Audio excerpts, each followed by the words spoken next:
Oh, I gotta turn on the light. I'll be right back.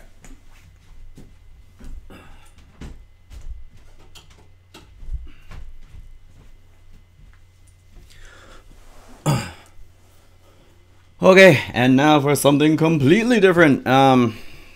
So I got commissioned to do a Baby Groot for a group of a prop group that I do work with.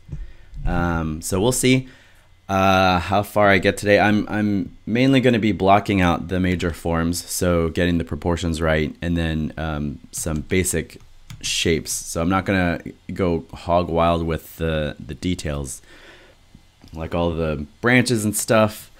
But I thought I would show off some ZBrush. The new version of ZBrush just dropped yesterday, ZBrush 4 R8, and there's a whole bunch of new tools. This interface is slightly newer, but I'm not gonna get into any of that, unfortunately, because this particular piece doesn't really call for live booleans and anything like that. So I've just opened up ZBrush. Here's a basic Dynamesh sphere. I have a the group that I'm working with, Vault HQ. I've done some Destiny Guardians with them before, and they're all super deformed shapes, so big heads, tiny bodies. And I've got a basic proportion template laid out for the style that I've been doing for them, and they want a Baby Groot in a similar style. So let me set up a couple of things. I like to sculpt with perspective on, but the angle of view, I set that to 30. I think some group did an actual calculation of the angle that best mimics what you see with your eyes, and it's really like 29 point something something something, but 30, rounding it up to 30 works pretty well. And for 3D sculpting, it's essential that you for 3D sculpting for print, it's essential that you sculpt with the perspective on, so you can see how it will look in real life. If you sculpt without perspective on, just the isometric views, sometimes when you actually see the object printed out, it looks kind of funky. So next I need to load the proportion template. There we go. And so this is this was based on a hunter wearing a celestial nighthawk, which is an exotic helm in Destiny, if you play Destiny. If you don't, that's all just whatever. And I need to save this, so we'll make another folder, Baby Groot. He's not really a baby.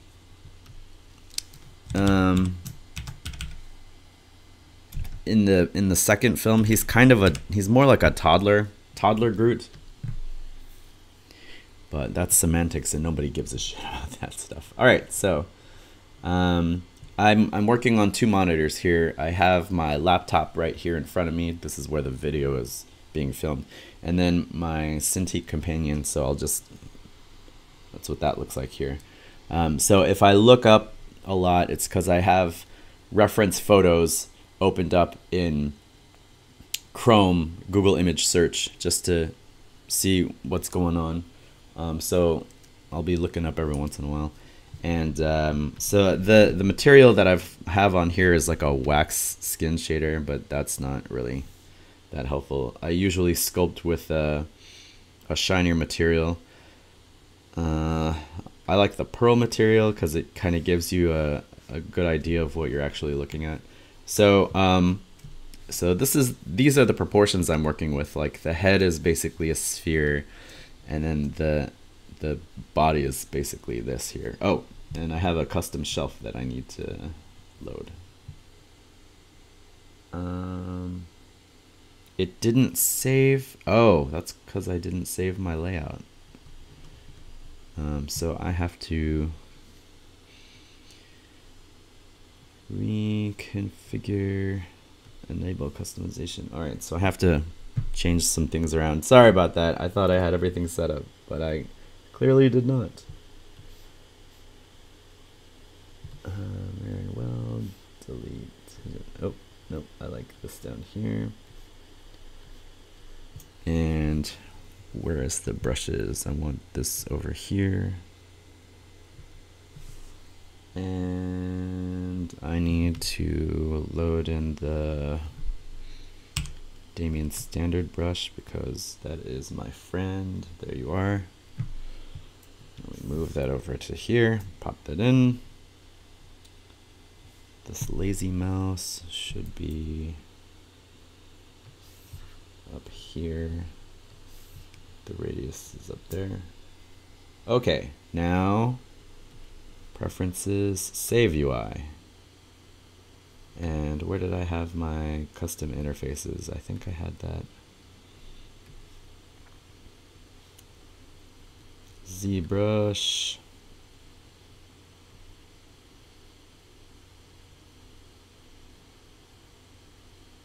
Let's see, is it startup?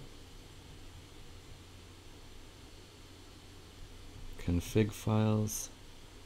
Yeah, and we'll call this Jamie Sculpt. And we'll save it. All right. Oops. I don't want the brush palette over here. So, oops. Take that off and we'll resave it. Save. Jamie Sculpt. Save. Okay. Alright, so now my custom settings have been worked out. And here's my proportion template. So let's insert a sphere and then work off of that. So, oops, turn on. I like working in Dynamesh because it just makes life a lot easier for me when I sculpt. I don't have to worry about topology or things like that. I can just get in here and move some pixels around. So at least for the blocking out stages, I kind of work in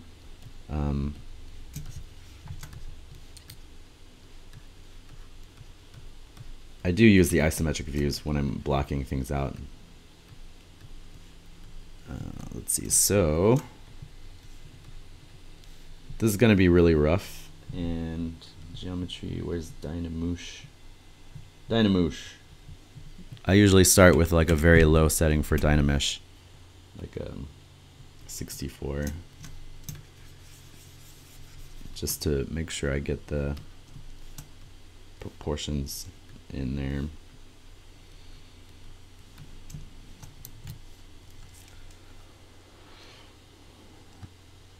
And let's see. What I think I'm going to do is I think I'm going to duplicate the body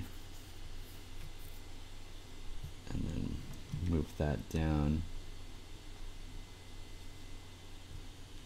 And I'm going to cut off the head. So trim, yes, I know how to use that. Trim curve, oops.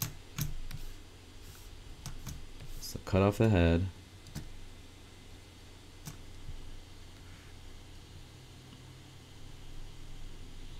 Deform,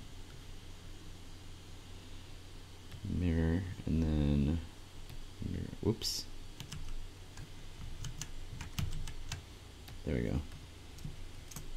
And then I want to, let's see, Dynamesh this down to 32 because I just need the shapes. I don't need the details. Maybe it wasn't 32.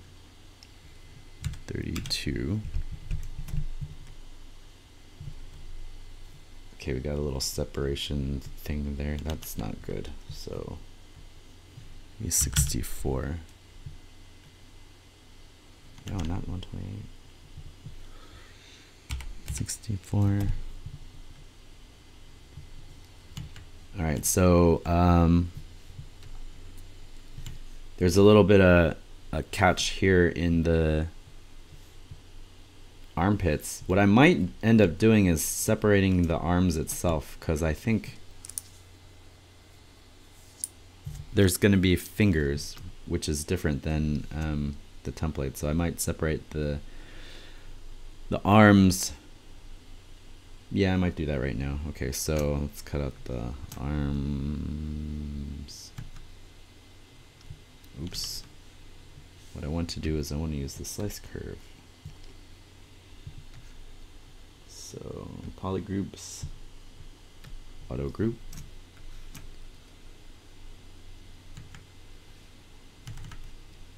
Cut out the arm.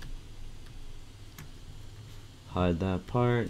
Subtool split hidden. So now the arms are here.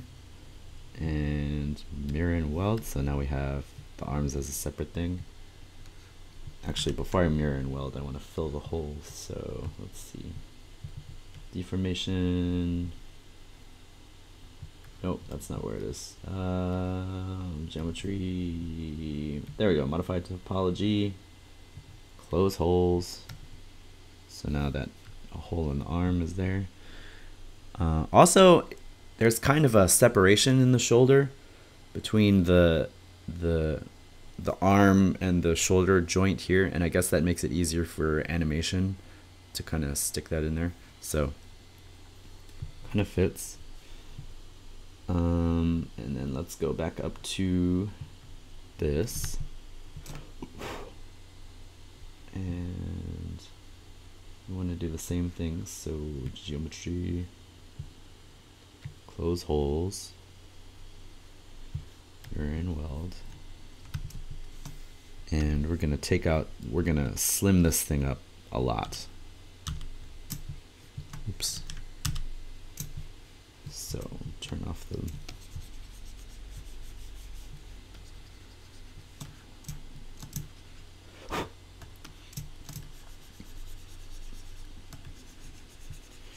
my baby Groot's gonna have a little bit of a booty. Booty Groot. And these feet are just roots. So I think this is gonna, I'm gonna move some of this around. Move tool. And I'll just clip curve this stuff.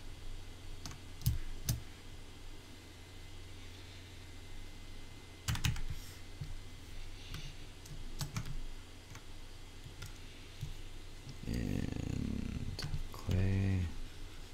Push that back.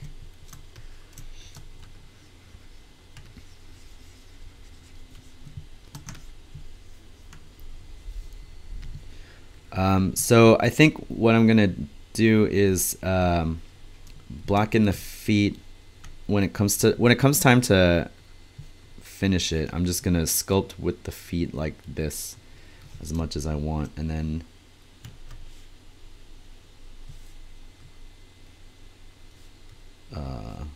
flatten it out afterwards. I don't know if that made any sense. Okay, so here's where the knee is in general.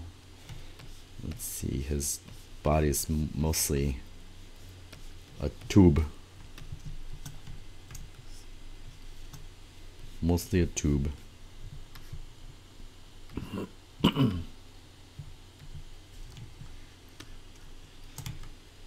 Alright, so my favorite brush for building up forms and just general sculpting is the clay build-up brush, which is why I have it hooked down in my shelf right there. It has a nice texture when I'm sculpting, although this is such a low resolution you can't really tell, but it's got a nice feel to it. Gives you something to work with. So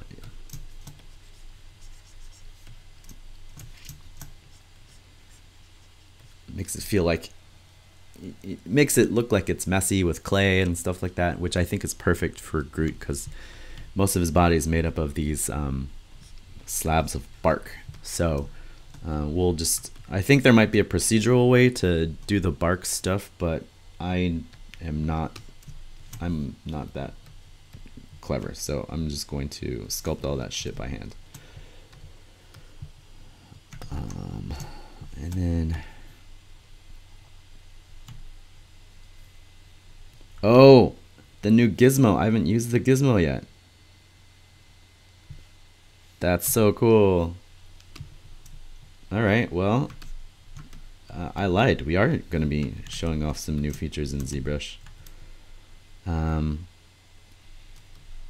So because of the head shape, the neck doesn't show up that much. But I do want to reposition the neck a little bit so it's a little bit more accurate to where I think the neck would be. So I think it would be pushed back a little. And let's turn off solo, and this is, I'm gonna have to learn how to use this. But I will read up on that at a later date. I got used to the transpose line. It wasn't my favorite tool to use in ZBrush, but I got used to it. So I'm gonna have to get used to using an actual gizmo, which is kind of cool. Apparently you can customize your gizmo so that it looks wacky. One of the custom ones that one of the default ones is like, it's got skulls and skeleton bones and fingers and pointing and stuff, so that sounds pretty cool. Alright, so the arms need to be slimmed down quite a bit. Oops. Turn on mirror. Because Baby Groot does not wear hunter greaves. I'm sorry. Baby Groot is not a hunter.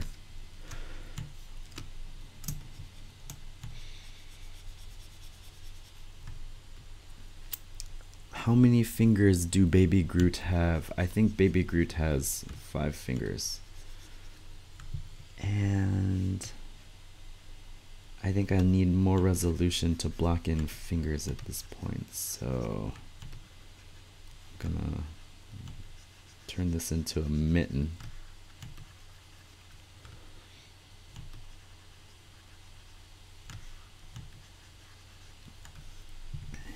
Slim it up a little bit, round it off a little bit.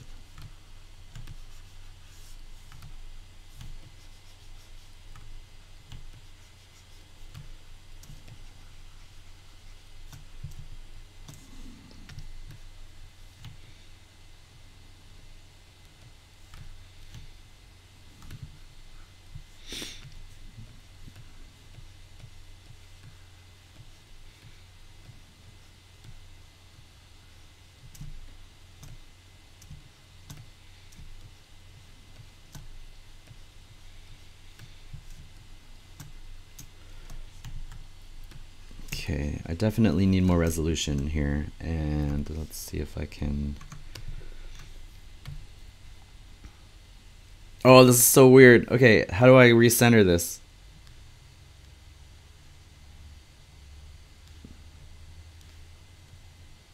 No! Ah!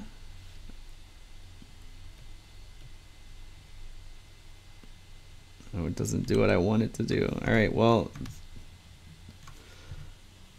Alright, I'm gonna have to learn how to use the new gizmo.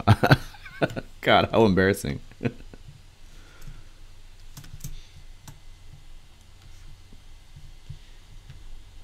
Alright, so let's give this some resolution. 128. Let's bump it up. Let's bump it up so we can actually put in some fingers.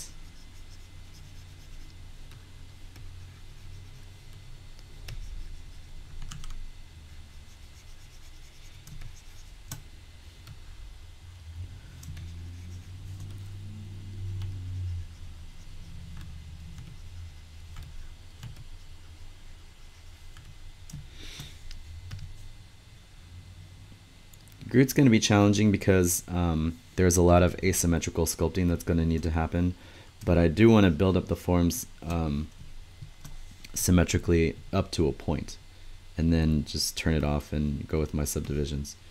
But I want to make sure that I've got enough geometry for all the pieces before I start going into that. So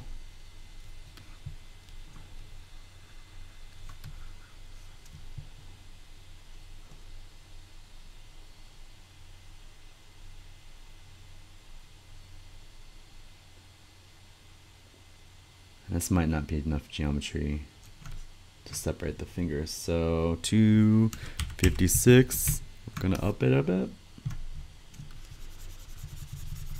All right, so let's see. Whoops, come here.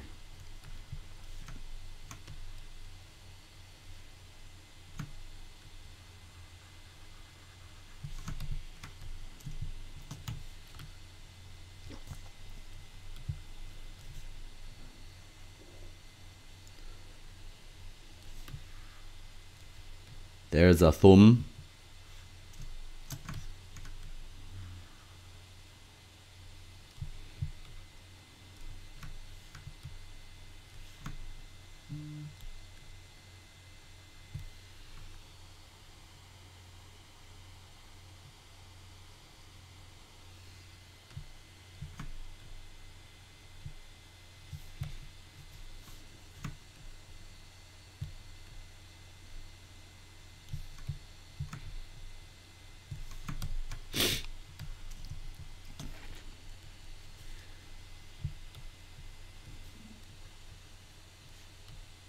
Pull them fingers out.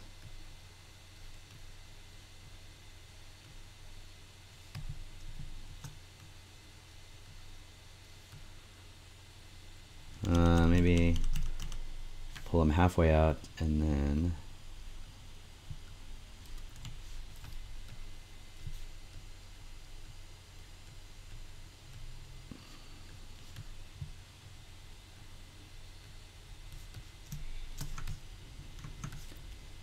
Dynamoosh. Dynamoosh, Dynamoosh, will you do the ZBrush thing? Da da da da da da da da da da da da da.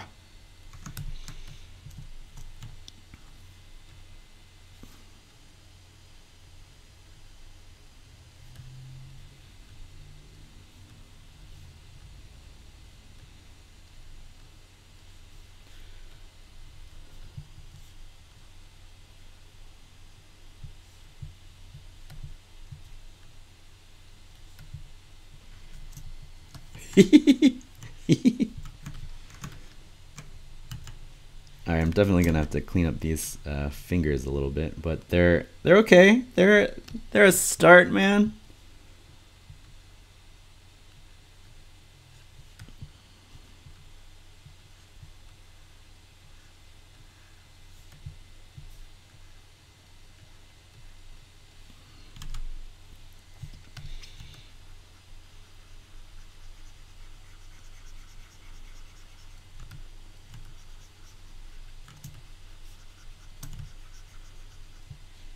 See, something weird with the clay brush.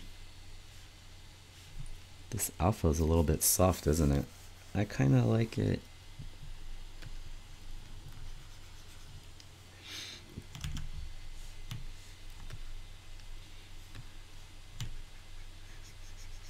Now I have to relearn all my tools, man. Make subtle changes and everything has to be relearned.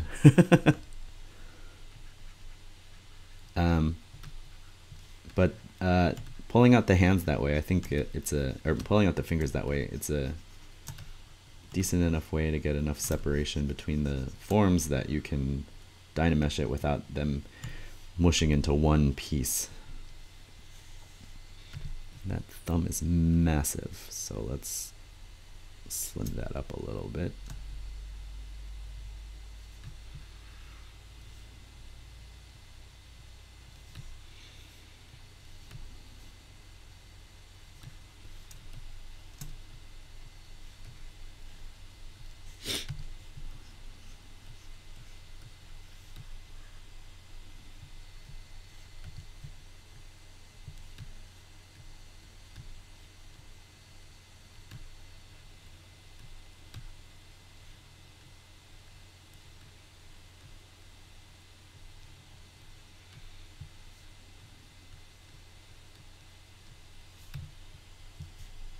I've never really had a hand turn out this well, so I'm tweaking it a little bit more than I normally do just because I'm really happy with it. So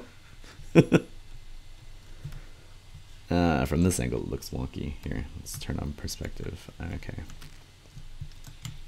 But it turned out okay, man. Turned out okay. Normally it just kind of looks like this when I dynamesh a hand, so this is a pleasant surprise. Alright, there's this lump thing going on here. There's this lumpish stuff going on here.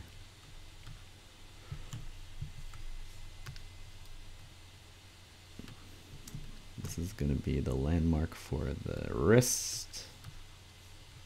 It's going to be another landmark here. Smooth this out a little bit. Build this up a little bit. Clay brush is not the same clay brush. Clay buildup brush is not the same clay buildup brush. So I'm going to have to spend some time looking at it. Well, here, I'll do that right now. So let's insert a sphere and let's isolate that. And so here's my clay buildup brush. Nope, it's the same. I'm just working at too low a resolution. But it does what I like it to do, so that's good.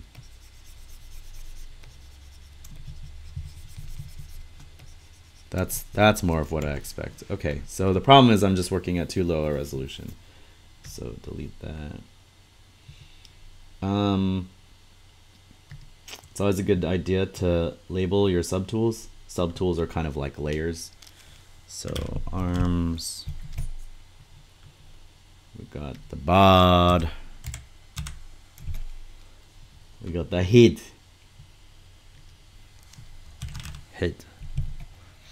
Now Baby Groot has got those gigantic eyes that are just absolutely adorable. So I want to block those in. Get the face right before anything else. Temples always, the sides of the head always pop out when I do it. Needs to be more round. Round.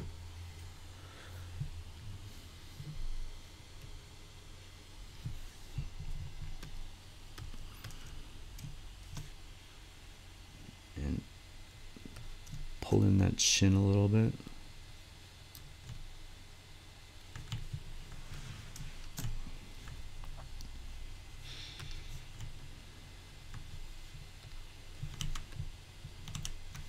So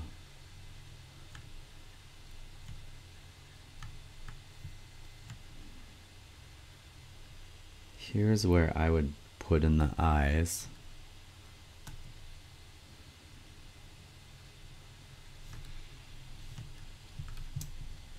And Groot has no nose, so we have that going for him, but he has cheeks. So there's some cheekies. I think I need a little bit more resolution. So instead of subdividing with the Control D, I like to get my Dynamesh up to a certain resolution, which is like a medium resolution. It's not low like this is, but it's not super high. And then when I get things blocked in at that medium resolution, then I'll start subdividing without Dynameshing. But like first I like to Dynamesh up to a point where I'm pretty comfortable. So we're gonna go up to 128 here. And I like all of this is just guesswork on my part. Like there's probably a better way to sculpt, and I've never taken a formalized class. So, you know, if you're watching this and you're thinking to yourself, this asshole doesn't know what he's doing, you are entirely correct. I am guessing for a lot of this stuff. So if there are more efficient ways to do things, please let me know.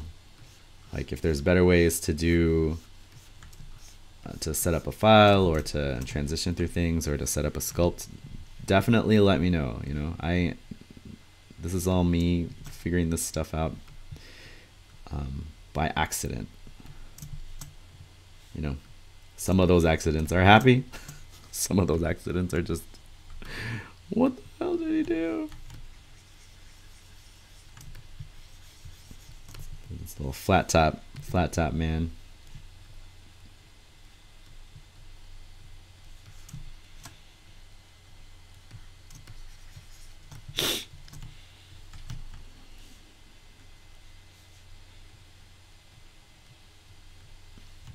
Gotta bring the eyes down a little bit more.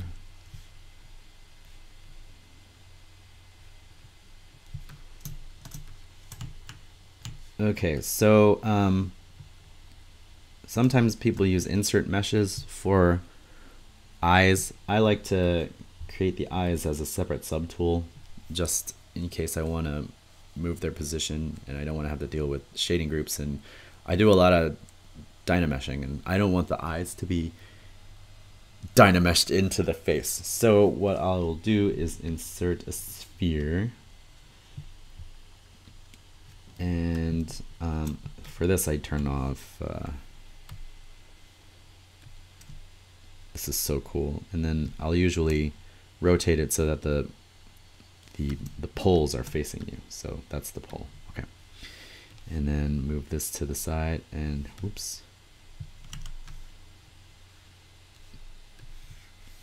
Gizmo is great. I gotta learn how to use you, Gizmo.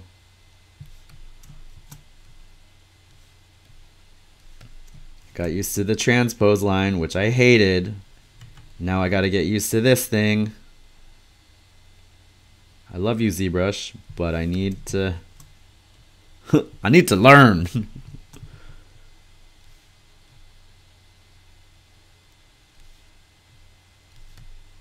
Okay, so that's kind of a good, I think that's a good position. Let me zoom out. It's a little front heavy. Groot's a little front heavy, so let's he's a lot front heavy. Let's push back his face a little bit.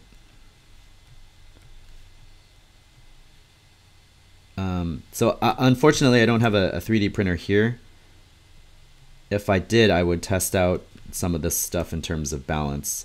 But for now, I just kind of eyeball things. And so far, it's worked out. Like, I haven't had any complaints that the pieces fall over. Like the hunters, the Destiny figures definitely have huge heads. And thus far, the vault hasn't told me that they're falling down. So that doesn't mean they don't fall down. I just haven't had reports that your sculpt sucks because it's off balance. So no one's told me that. So I'm just going to assume that things are okay. I can't fix it if you don't tell me. It's a great life lesson in general. If you don't tell me what's going on, I can't fucking fix it. Not that I'm talking about anything else. All right. Then we mirror and weld, and we've got our eyes. Eyes. And if we turn on X, there we go. That functions as I expect it. So we're getting the hang of the gizmo. We're getting the hang of the gizmo. So a lot of times I'll sculpt with the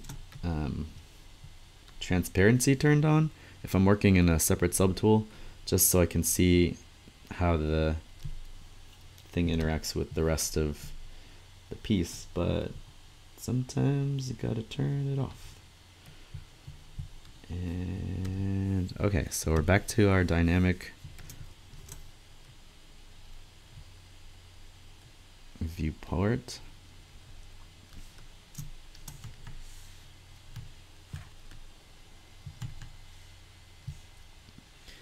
The trick is to avoid going into Funko Pop land, because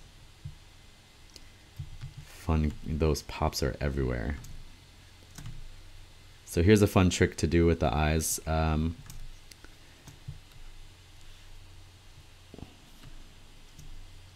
let me move these back a little bit. Just a smidgeon. And here you go. All right, so as I was saying, so you've got the brow. I got the brow blocked in kind of. This is what the brow here, that's sort of blocked in the way I want it. So now what we do is we fill in the area in here until it covers the ball.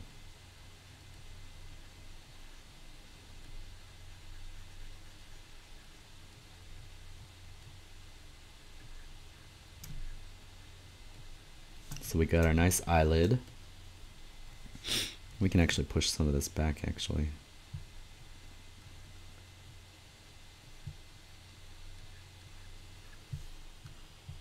And then we put in a center line,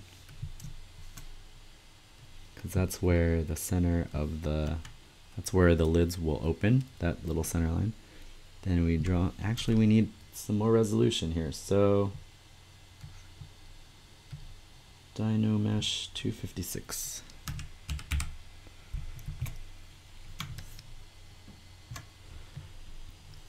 Alright, so we put in a center line,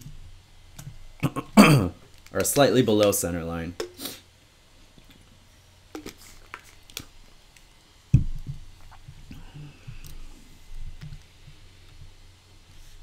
Just slightly.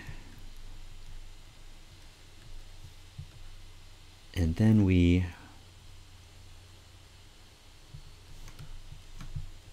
draw in the eye shape. Actually, Baby Groot has these big, giganto eyes, so we'll give him some very thin lids.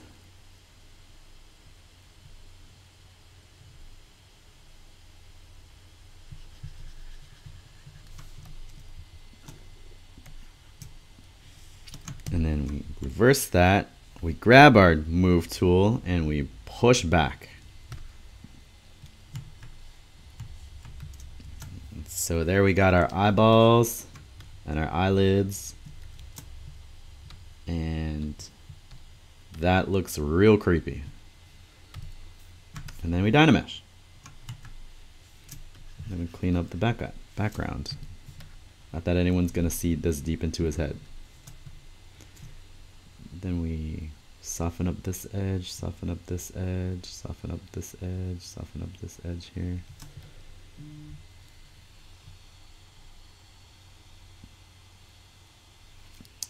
And some Damien Standard in here to deepen that eyelid top.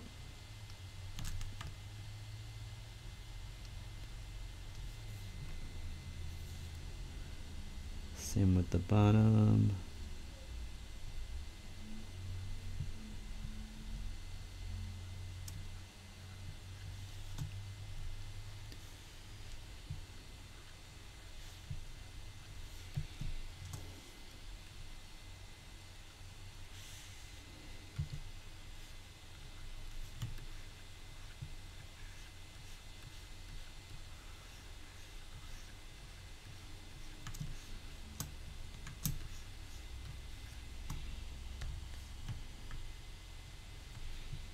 Let's tighten this up a little bit so it doesn't feel so floaty.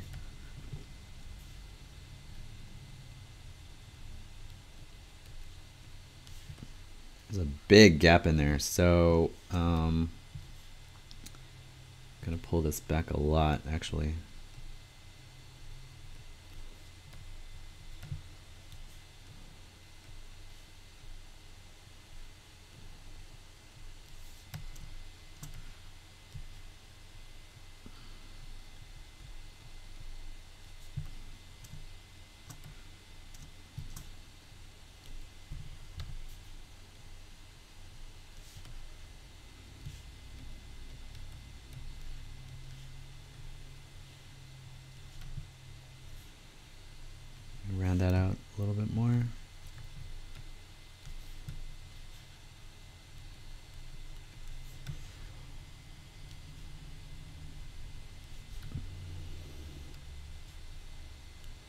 At some point, just like in drawing, at some point your work is gonna look like absolute ass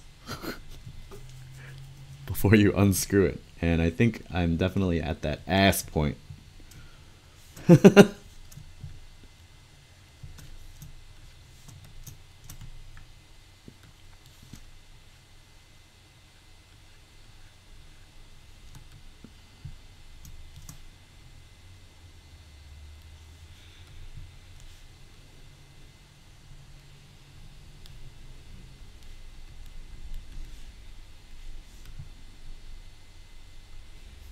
Okay, there we go.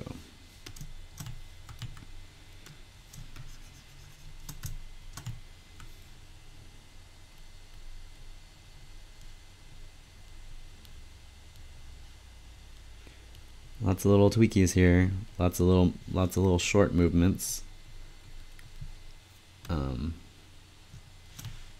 Because that's how sculpting goes sometimes. Sometimes it's a lot of small things that lead into bigger moves.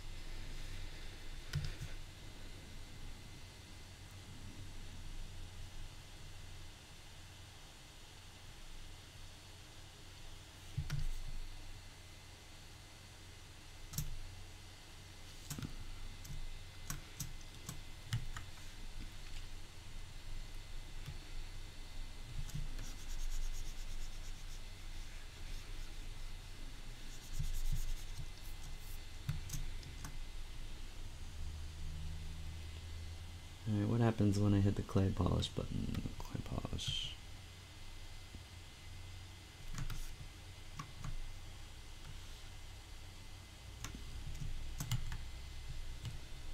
Dynamesh off of that.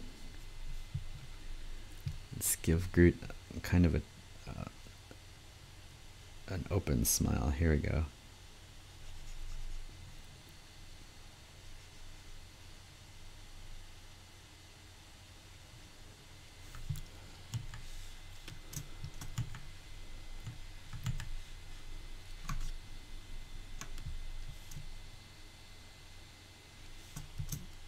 Alright, and then I can clean up some of that stuff. Let's see here.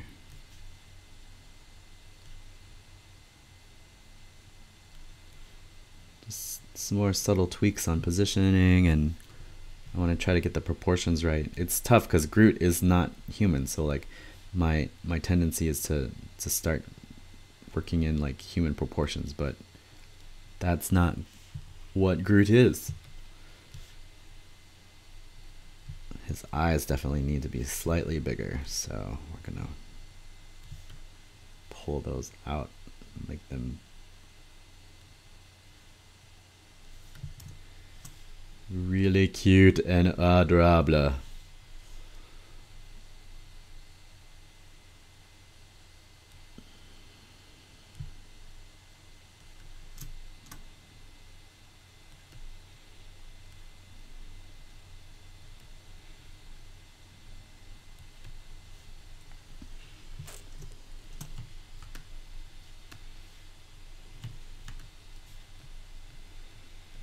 And just like every other artist that you ever see who does character work, I spend a lot of time with the face. Because everybody likes a little face.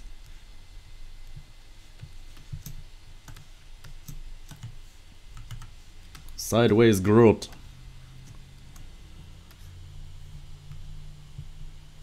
Groot arms.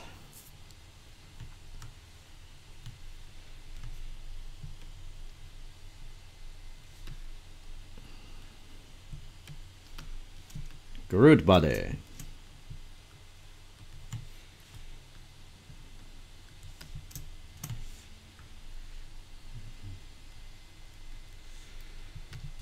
Little separation for the legs. Oops.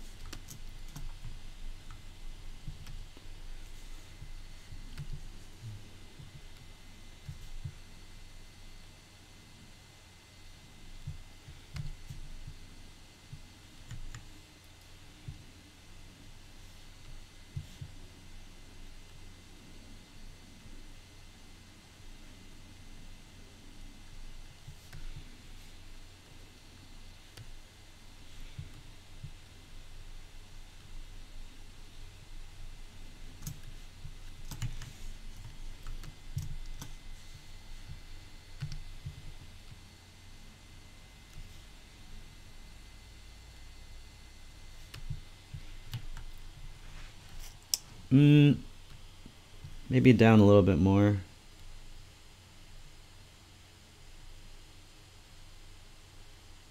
Maybe a little bit more narrow.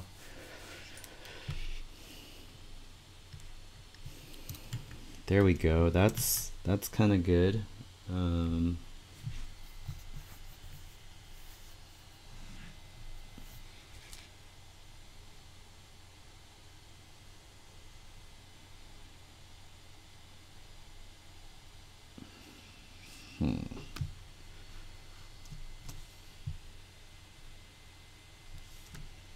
Okay, so let's so this will be a little bit, let's pull this face back a little bit more. Now he doesn't have a nose and his face is very flat, but I want to kind of give a hint of a bulge where the nose would be, because I think that would be cute. Just a touch, just a little something something.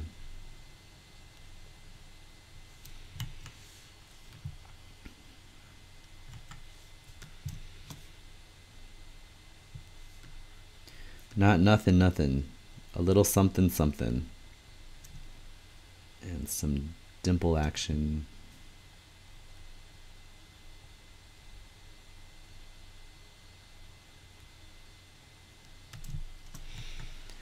All right, so I want to test out materials.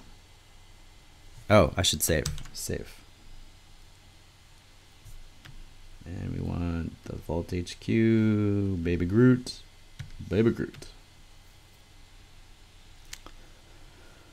All right, I want to test out some materials. I don't know if my video screen is set up to capture that. So let's see, external render, turn on Keyshot. Let's send this to Keyshot.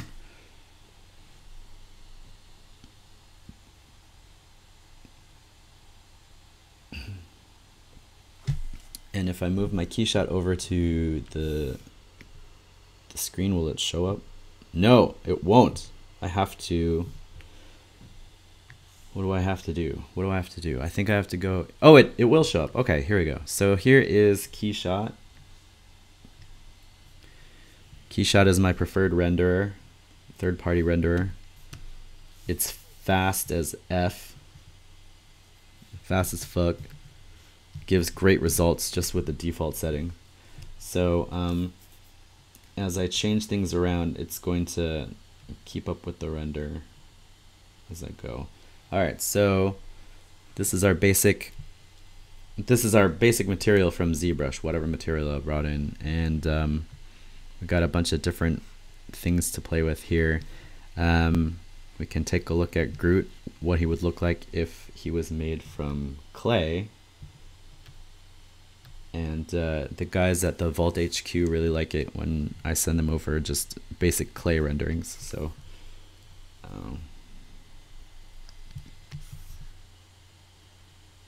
dump the clay on there.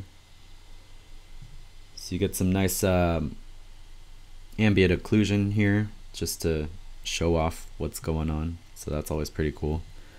My favorite clay material is the Chavant, with a little bit of noise to it. So there you go. That looks pretty cool. We got wood. All of these wood textures are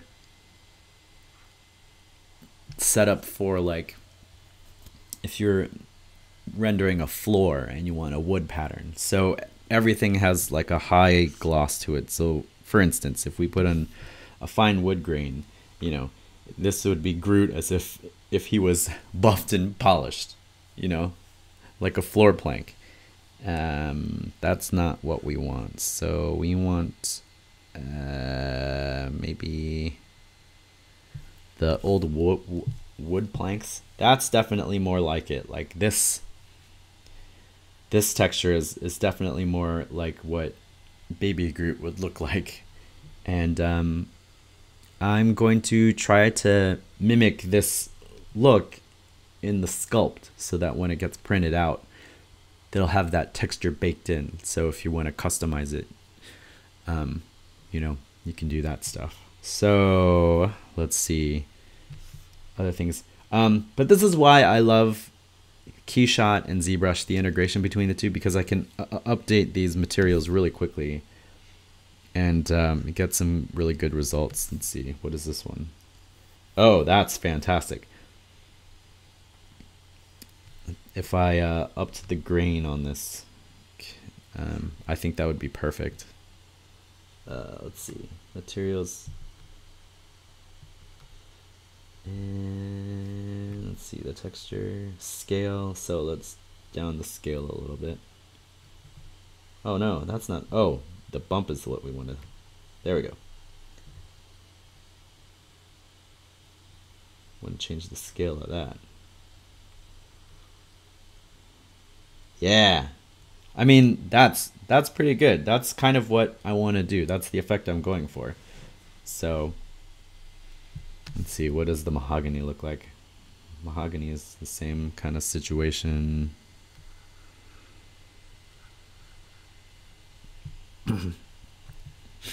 You can also do some really fun ones, like here's infrared Groot. Here's rainbow Groot. Let's see, the metals are always fun to play with. Here is zinc yellow Groot, which just has a great sheen to it. Zinc blue Groot. Titanium Groot. Titanium Groot! Here's Groot if he was rusty. So lots of stuff to play with. Keyshot and ZBrush. I love the integration between the two of them. Oh, let's do some gross ones. Let's do Groot with human skin. Or skin too, yeah. So this one will take a little bit to render out, but it'll give you the subsurface scattering. So like if you hold up your fingers to a light and you shine through it and you can see the blood and the veins and stuff, that effect is called subsurface scattering, where the light goes in and bounces around the translucent parts of your skin and your body. And so mimicking that in software for a while has been kind of tricky, but as you can see, Keyshot does it very well. So it's loosely transparent. And then you have like gross skin, so he looks diseased. And there's a nice little bump map in there. All right, so I think I'm gonna stop now. I'm actually going to put on a clay render so I can render this out for the client so they can take a look at it and see just the basic block out. But this is a good place for me to stop because it's nice. The forms are there, the proportions are there. I like where it's going, and so the next couple sessions will be laying in the bark patterns and doing a lot of asymmetrical sculpting, which always freaks me out. I usually try to save the asymmetrical stuff for the end when it's time to do detailing like wrinkles or battle damage or things like that. But in this case, because the silhouette is asymmetrical, it makes sense to go in after this step and do some asymmetry. So I've got to collect a few more reference photos, like what does the top of his head look like, and some turnarounds to see the back and all that kind of stuff. But I think this is a really good, I think this is pretty good progress for this session. So yeah, thanks for tuning in or watching this after I've recorded this and uploaded it to the YouTubes and stuff. And I hope it was helpful for some of you. And yeah, I will check you later. Bye.